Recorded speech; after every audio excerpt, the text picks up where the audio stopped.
Dark Fate takes the Terminator franchise back to basics, resetting the timeline back to the end of Terminator 2. Yippee-ki-yay movie lovers, I'm Jan, and in this video we're diving deep into Terminator Dark Fate to analyse the ending, the new timeline, and what it really means for the future of the franchise. Plus I'll explain the intriguing way Arnold Schwarzenegger's Carl connects to the T-800 from Terminator 2, and my predictions on how the new Skynet, Legion, will be defeated in possible sequels.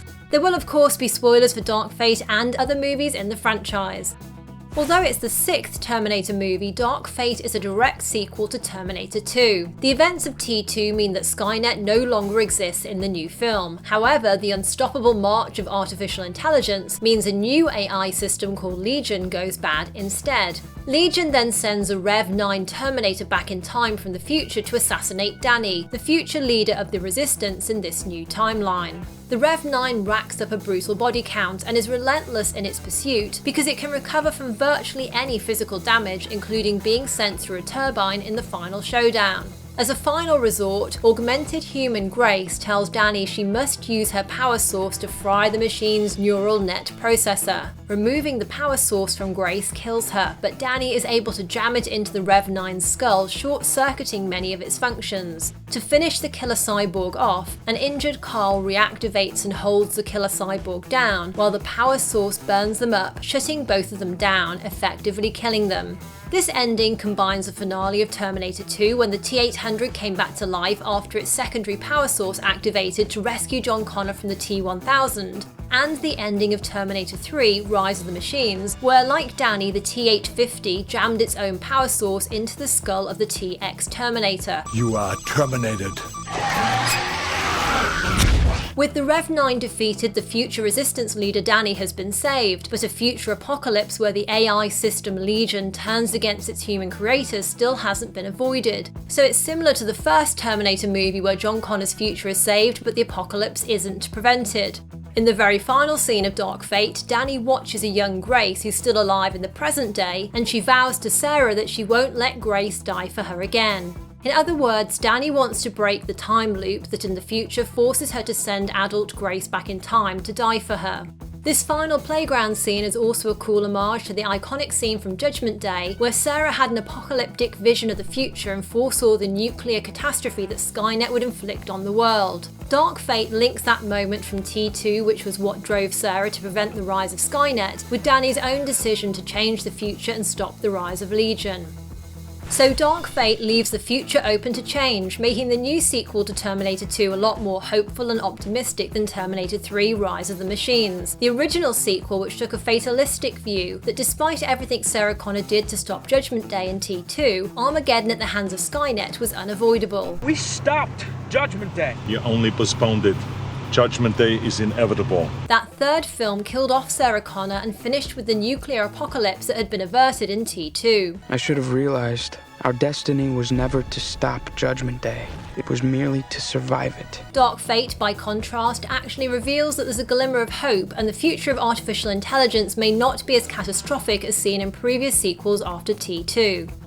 Dark Fate's Carl is the perfect example of how a destructive AI machine can actually become a friend to humans and actively work to do good. Carl was a T-800 that was sent back by Skynet, together with other Terminators to make sure that one of them completed the mission to assassinate John Connor. Before Carl got to John, the events of Terminator 2 destroyed Cyberdyne, and the existence of Skynet was erased from the future. Despite this, as a machine, Carl had to follow the mission he'd been programmed to perform, but after he kills John, he has no further instructions from Skynet, so he follows his other programmed directive, which is to blend in with human society, so he can carry out any missions covertly. And with over 20 years of continuous machine learning about human society under his belt, Carl has transformed into something almost human. In fact, Carl's evolution can be seen as what would have happened to the T-800 from Terminator 2 if it hadn't sacrificed itself at the end of that movie. In T2, Uncle Bob, as John Connor nicknamed him, learned over the course of just a few days how to become more human, even picking up slang. No problemo. Hasta la vista, baby. Another interesting parallel between Carl and Bob is how they both became benevolent father figures. Carl helped rescue a woman and her child from an abusive husband, and when he talks about how reliable he is, it echoes what Sarah thought of the T-800 from Terminator 2. Watching John with the machine, it was suddenly so clear. The Terminator would never stop. It would always be there. Of all the would-be fathers who came and went over the years, this machine, was the only one who measured up. And as a measure of how human Carl has become, notice how in Dark Fate we see the machine sitting comfortably next to the family's dog. This is in stark contrast to what was established in the first Terminator movie, that dogs instinctively bark and get nervous when a Terminator is nearby, as they have an ability to detect infiltrator units. I was dreaming about dogs.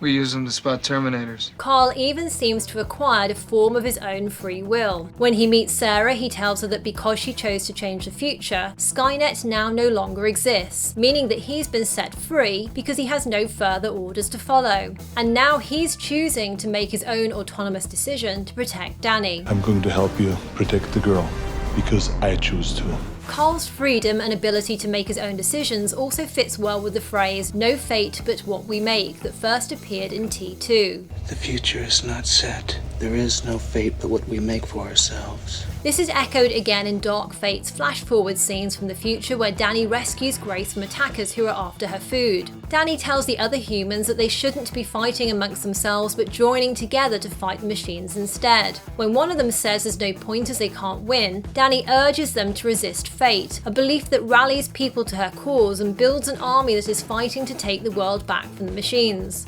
So, given the terrifying future we see in Dark Fate's flash-forward scenes, what chance do Dani and Sarah have of defeating Legion in future sequels? Well, the movie sets up several interesting possibilities. The first thing to consider is that in Dark Fate the catastrophe happens over several days, when Legion, an AI designed for cyber warfare, becomes self-aware and begins its attack on humanity by turning off the power grid. The next day, humans attempt an EMP attack on Legion that fails, which leads to a full world war by the third day. That was eventually followed by famine, which wiped out the majority of humanity, with Legion then hunting down any remaining human survivors. As terrible as that scenario is, it's a slower wipeout than nuclear annihilation, and it allows for a window of time where Dani and Sarah could attempt to prevent the catastrophe from playing out in its entirety.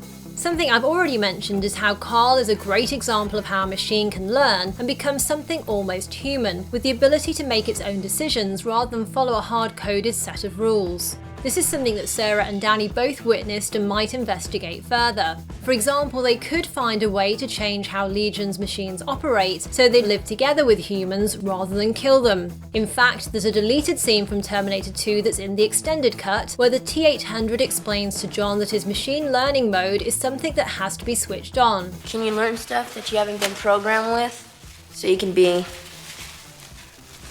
you know, more human? My CPU is a neural net processor, a learning computer.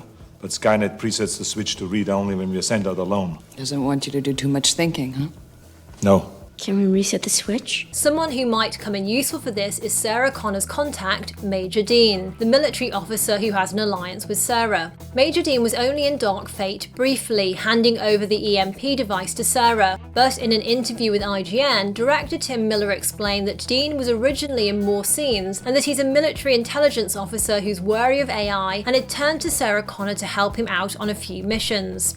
By the way, if you're at all confused by the circular nature of time travel in the Terminator franchises and the time paradoxes it creates, well, it's basically different to the recent very popular time travel movie Avengers Endgame, in which time travel creates new timelines and alternate realities. In Dark Fate and the Terminator franchise, time travel is a closed loop, in which changing the past rewrites the future. That's not how it works. Well, that's what I heard. Wait, but who? Who told you that? Star Trek, Terminator. Time doesn't work that way. Changing the past doesn't change the future. Even if logically this seems to be impossible, Dark Fate director Tim Miller has said he prefers this type of time travel, despite the plot holes and paradoxes it creates, because it means higher stakes for the characters.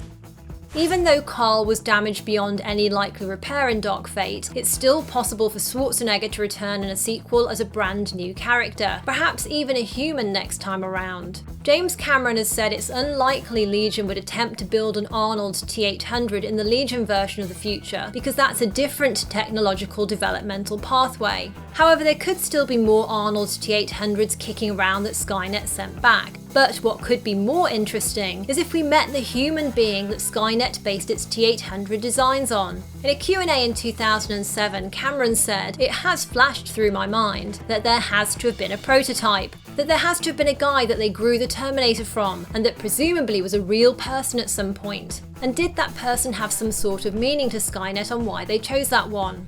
Now, what do you think of Terminator Dark Fate? And do you have any theories or things you'd like to see in potential sequels? Leave your thoughts in the comments below, and if you enjoyed this, then embrace your inner movie lover by hitting that subscribe button to get all my future videos. Tap left for more breakdowns of your favourite movies, or tap right for another video you're sure to like. Thanks for watching, and see you next time, yippee-ki-yay movie lovers!